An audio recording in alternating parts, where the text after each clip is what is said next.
many, I said. She lifted her shoulder in a shrug. I can't seem to quit collecting. Time to seek professional help, I thought, not unkindly, as I continued to survey the room. I knew Grace was a book lover. That was how we'd met. About a year ago, Grace had mentioned to her niece Susie that she wanted some of her favorite books rebound, so Susie had recommended me. Since then, Grace and I had done business several times. I'd visited her home once before, and we'd had afternoon tea in her grand salon. Grace Crawford was nothing like what I'd expected. I had imagined a genteel, gray-haired granny type who knitted quietly, surrounded by her 12 cats. For excitement, she might play a mean game of canasta.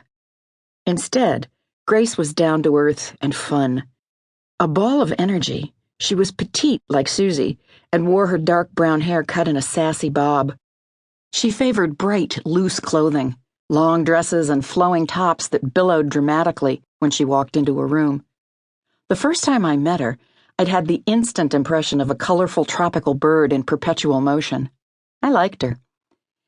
Except for this massive home perched on 20 private acres overlooking Lake Tahoe, and the gazillions of valuable books and all the lovely expensive furniture and furnishings and artwork inside the house, you would never know that Grace Crawford was a self-made billionaire.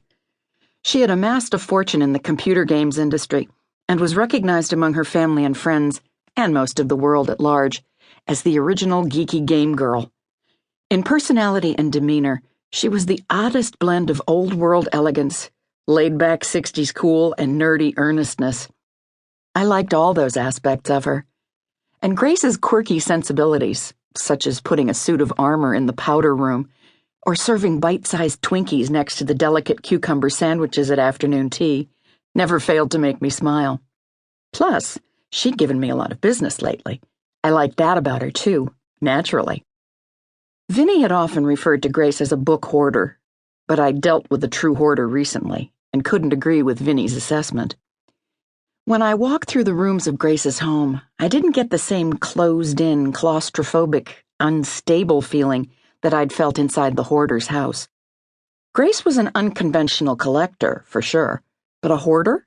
I didn't think so.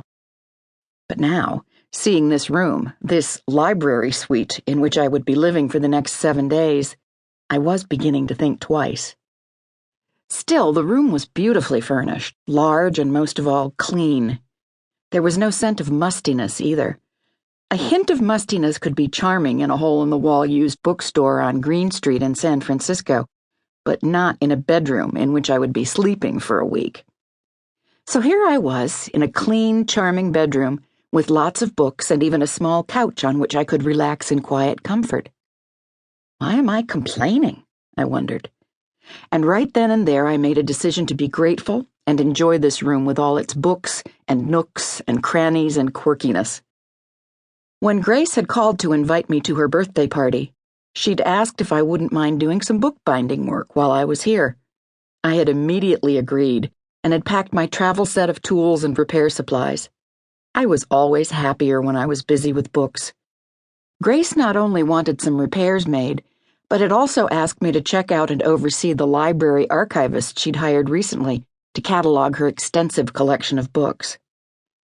Glancing around the room now, I realized what a huge job it would be. Heck, it would take more than a week to catalog this one bedroom alone. The archivist and I had our work cut out for us. Grace was watching me, so I flashed her a genuine smile as I gave the walls one more glance. Thank you so much. I know I'll have a wonderful time here.